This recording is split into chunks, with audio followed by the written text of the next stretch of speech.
everybody. Hello, I'm Ryan. I'm Bethany. And we are Ryan and Bethany Board Game Reviews. And today we'll be talking about Tiny Epic Westerns, and this is published by Gamelyn Games. In this game, it takes place in the Wild Wild West.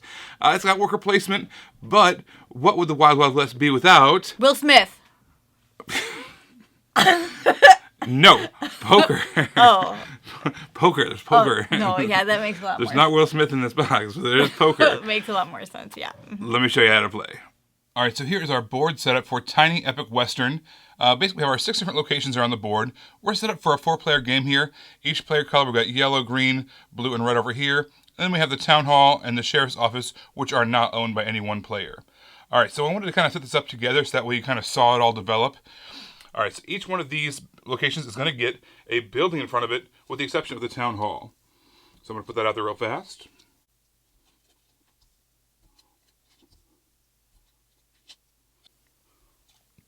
So what's going on with these buildings? We basically have some text of what the actions actually can do. Here's all the different resources it's going to cost you to build that. And then also across the top here we have some end game scoring points, as well as there's going to be a multiplier that's going to apply to that. And then also up here at the very top left, this is, in this case, is an exclamation point. That means it's going to happen immediately when you take this action. All right, so we're going to put this one underneath the sheriff's office here. That's an action that you can take when you actually go to the sheriff's office. Now, as players buy cards, they're going to do the same thing. They're going to get tucked under our player mats. So that way, as the game goes on, there's more and more locations you can go, and more actions that you can take. Those are the building cards. The other kind of cards are the poker cards. So now let's get those set up.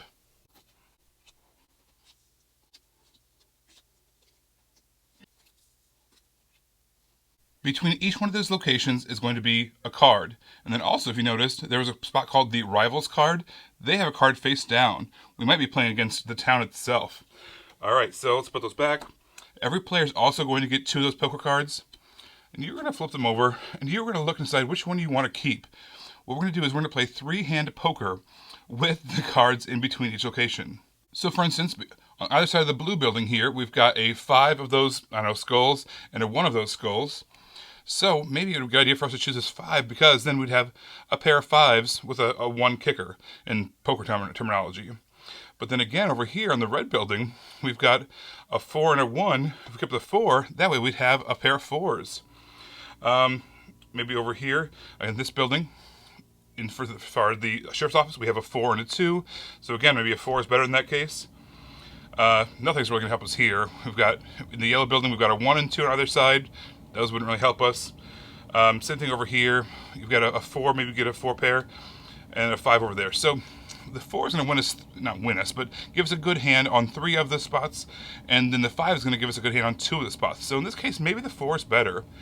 But if you're familiar with poker rules, there's also flushes and straights that you can achieve. It just didn't happen to work out with the cards I had out here. But basically, you're trying to create, choose whatever card is going to be best for your situation. In this case, I'm going to choose this 4. We'll set it aside for now, and we'll use it at the end of the round. We're also all going to get a character. There's a ton of different characters. What we did was we would choose 2 of them, and then what you do, keep one to be your actual character, have a special ability. Like, for instance, the gambler is better at getting poker cards. The entertainer is better at dueling. And what you do is, whichever one you didn't want, you flip it over, and it'd be a player aid. So, for instance, this one shows you all the different poker suits, poker hands. Maybe you're not familiar with poker, so it tells you which ones are the best ones. It also gives you some iconography and what a round might look like, as well as the different suits, because they're not using traditional poker suits, so it tells you which suits are higher to break some ties. So now we've got a special ability. We've got our character. We're going to put our meeples there. 1 meeple we're not going to use quite yet. And we're also going to track 3 different resources across the bottom there with all of our different markers. So every player is going to get 3 meeples in their color, plus those 3 resource markers to put on their player card. Okay, now it's time to actually place our meeples. This is a worker placement situation. You place your worker, and then take that action. Now there are on locations different phases. So for instance, this one here says, there's an exclamation point here. If you take that one, you get 1 immediately. Or on the other half over here, if you take this one, it would happen later on. So you do is you put your meeple on that spot, and you can kind of lean it towards the left if you want to take that 1 resource immediately, or you can kind of lean it towards the right if you want to take 2 resources later on. But again, someone might kind of beat you to that, so that's why it's a little bit riskier, but more rewards. And there's going to a spot over there if you want to take that porch action. And every building is going to have its own different version of actions that you can take. There's even spots at the sheriff office where you can actually modify your poker card. So remember, we kept a 4 of horseshoes. Maybe what we could have done is we can change the suit by going to one of these locations, or we can change what number it is. Maybe we want to change it to one of those skulls over here, so that way we're more likely to get flushes over there and get three of the same suit in order to get some of the wins over there. Having one of your meeples on the spots on the board, on the locations on the board, is going to be what allows you to take actions on the board, but also does 2 more things. First of all, when you're playing poker, that's what allows you to kind of win the rewards on the board. So for instance, on that red one we were just looking at, the winning hand for that particular card is going to get 2 resources of their choice. So that can be really beneficial. Also, when it comes time to building buildings, you need to have a meeple there as well. So if I wanted that particular building in front of red, I would need to have a meeple on red in order to qualify. But let's say I'm on here. I wanted to get 2 resources later on. Well, the problem is someone else can actually go where I am. Let's say the red meeple wants to go there as well. We are going to have a duel. So first things first, we're both going to roll some of these bullet dice, which these are awesome, by the way. So let's say I'll play the red and yellow is going to be the blue. So yellow is currently winning with a 5. Red has a 3. You can augment your roll by revealing your poker card. I'm going to add that to my value. So now I have a 7 to their 5. Well, maybe they reveal theirs, and they've got, boom, a 5. That can be really tough to overcome. If you're ever behind, though, you can spend resources, depending on whether you're the attacker or the defender, in order to re-roll your die as well. Now, you may get in a situation where you've just lost flat out or you've won flat out, but you can always there is more modifications you can do to those die rolls to maybe help you out. If you do end up losing the duel, then the person who won the duel is actually going to kind of sit on top of you. So you're going to turn that sideways. They're going to go on top of you, showing they're going to get that action at the end of the round. However, you are still on that card. You're still going to be eligible to play poker in that location and possibly win that card in that location as well. Now, playing poker at the town hall is actually very important because it controls 2 things. First of all, whoever wins the town hall gets their first choice of buying a building around the outside of the board there. Also, there's just multipliers here, this kind of stack of wooden pieces. We're going to move them up, and they're multipliers that are going to get more and more points that have to do with the symbols at the top of the card. This one's got orange and purple at the top here. So you want to probably, if you had a lot of those symbols, you want to move orange and purple up to maximize the multiplier. If you had green, you'd want to maximize that one and move that one up the track. Now, playing poker at this location, we've got 2 people there, and we basically would reveal our cards, and we would see who has the better 3-card poker hand. But let's say this location over here, green, no one's there. So if on my turn I place there, or whatever, it doesn't really matter at this point. Who's going to play poker against me in that card? Well, the board itself is. That's where that rival card comes into play. It's a secret card that was played at the beginning of the game. We didn't know what it was. And now, oh shoot, they've got a pair of 4s, just like we do. But let's go to our player aid. We can see which suit is higher. They've actually got those cowboy hat there as their kicker for their tiebreaker. So they've actually got a higher suit than we do. They won in poker. And winning in poker just means you get extra resources in most cases. However, it can also, in the case of if you win poker over here at the sheriff's station, you're actually going to be able to unlock your 3rd meeple. So in the next round, you'd actually get 3 meeples and take 3 actions. You can also unlock that 3rd meeple by not buying a building during this current round. We're going to play a total of 6 rounds. At the end of each round, again, we're going to play poker, we're going to buy our buildings, we're going to move those multipliers along, trying to get some points. And we're going to add up all our points at the end of the game. And remember, the points are going to come from the points on the top of the card here. In this case, this one's worth 2. Then we're going to add in our multipliers, whatever that orange symbol is worth and whatever that purple symbol is worth. And that would tell us what this card is worth. And then at the end of the game, we're going to add all that up. Whoever has the most points wins. I really enjoyed the dice in this game. The actual physical dice. Not having dice in the game, but what they were. They were like these little bullets with like these 6-sided things. It was really awkward because you're holding them and you're just wanting to like roll them, but they can't. And then you just kind of like chuck them at the table. But it fit the theme perfectly. It totally fit the theme. I loved how it fit the theme, and I really liked that. I would like to have a whole polyhedral set of bullet dice. Yeah. That would be awesome. I think that this game did Well, it did a lot of things, interestingly. Multi-use cards. We really love multi-use cards. Yeah. But what I haven't seen before is multi-use worker placement, at least not in this way. When you go to an action, you get that action, right? But on top of that, you also then become eligible to play poker at that location. And on top of that, you then become eligible to buy the building at that location as well. So there's kind of this 3-for-1 thing that happens when you go to a location in the worker placement aspect of this game, which I thought was pretty cool. I liked the overall theme of the game. I liked just this Western game and that there's these different buildings that you're trying to go to and you're trying to build. They have the bank and they have the sheriff's office and they have the saloon. It's just all really typical, but I liked that. I liked the theme. I liked how, as with all, Tiny Epic games, they were able to condense a whole gaming concept into a small box and have it be a full gaming experience in this small box. They integrated this whole new mechanism of a game of poker inside another game as a mechanism as opposed to just the whole game. And the only time I've ever really seen that is, and something like, a role-playing game like D&D, where then sometimes you have like side games within the game or whatever. That's like the only time I'd seen something like that. So I really enjoyed having poker be a part of a game, just a unique mechanism. And they had that, that wanted card. Oh, the wanted card as well. That was pretty cool. So the dueling in this game, whenever you were the winner of a duel, you became wanted by the sheriff. But it's not necessarily a bad thing. No. You get a resource, first of all, and that can help out. But then also, at the end of the game, if you're the one holding the wanted card, you get 2 extra victory points, which could be the difference between winning and losing. Okay. Hold on to your seats. Just brace yourself. I did not like this game. Let's talk first with the poker. If you have a bad hand in poker, what do? Well, you either fold it or you would bluff your way. Not an option in this game. You can't fold. You're just stuck with what you get. It doesn't matter if you can't do anything with it. That's just what's happening. And you can't bluff either. They give you that. Yeah, you can't bluff either. Yeah, there's no actual gambling. They give you that spot on the board where you can change the numbers up or down or the suits up and down. But if you follow the tiebreaker of the tiebreaker of the tiebreaker of the tiebreaker, doesn't matter. It doesn't matter for the main place where you need it. The city hall or whatever place that card is. Town hall. Ugh.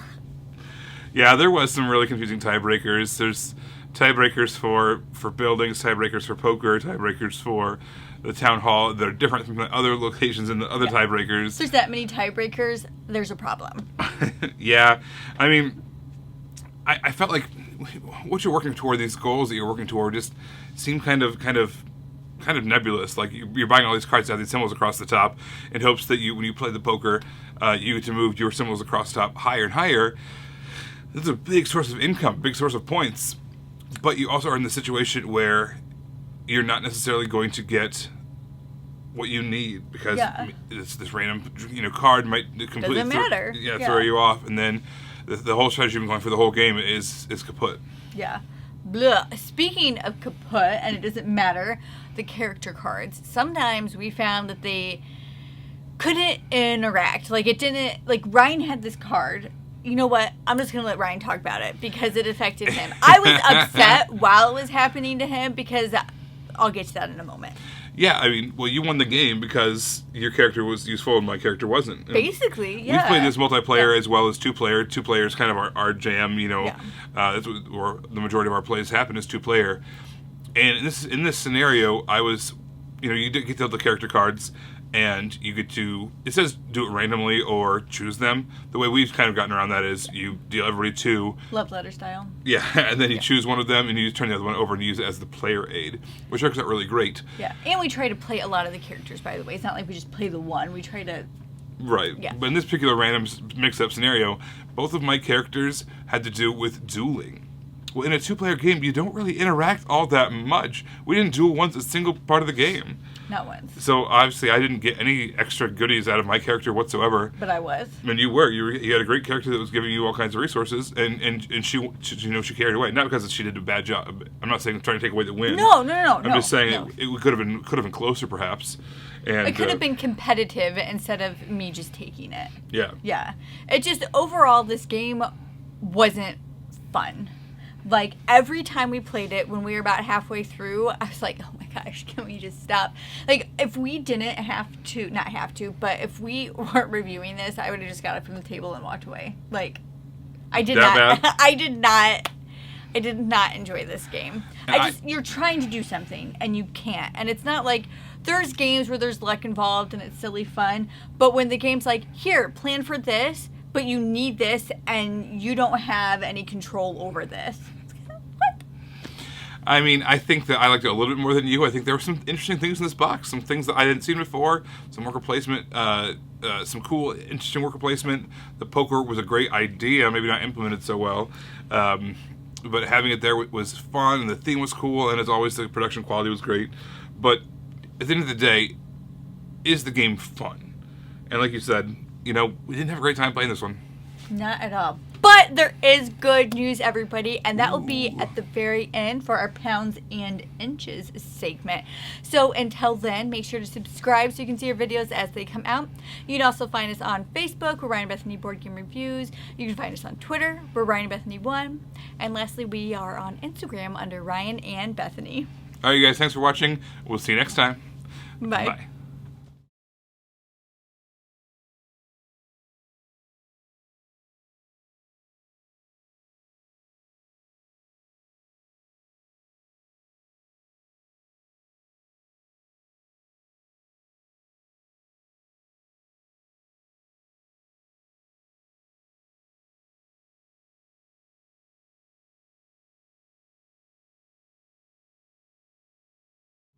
Hey guys, thanks for sticking to until the end of the video for our Pounds and Inches segment. This is where we talk about what we're doing to try to achieve better health in our lives, whether it be emotional, physical, or mental health. Sometimes all three. Sometimes all three. In this case, that is the case. I have been, really struggling the past year and a half, as I know many of us have around the world. This has been a crazy, crazy time. But I took it particularly hard, and my work never slowed down, never stopped. In fact, it got crazier. We had less staff to work with, less resources, but our sales and our workflow and work input actually went up. So I'm doing more with less, and to be honest, it was killing me. I was a shell of who I am. It felt like when I came home after work, I would be just like, oh my gosh, today work was crazy. I just need to go to bed, or I just need to watch some TV, or I just need to do whatever. Yeah, there was just no mental capacity for anything else in life. Yeah, I mean, family came second, and that should not ever be the case. No. And, we're not big TV people, and then we're reverting to, I can't handle doing these, let's just turn on the TV for a second, just to, or, play time with the kids, all that stuff. I didn't have any energy for it.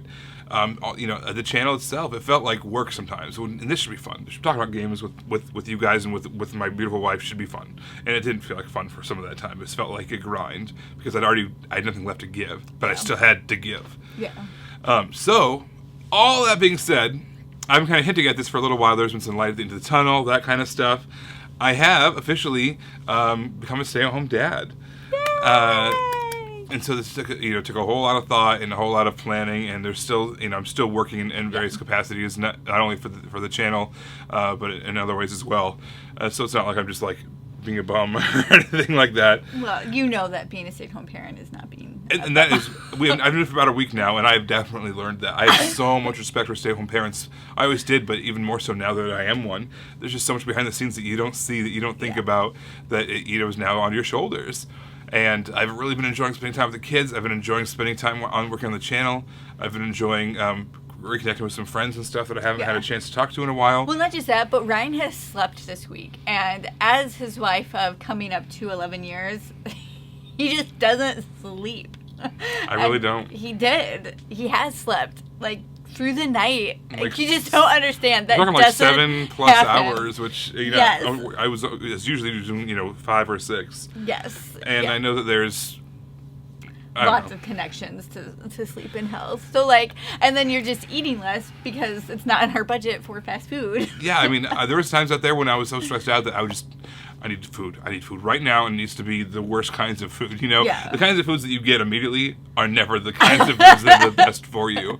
And I was going to those constantly, for lunches, for breakfast, for dinners sometimes, and then I still have more dinners later, and whatever the case was, way overeating and with the worst kinds of foods.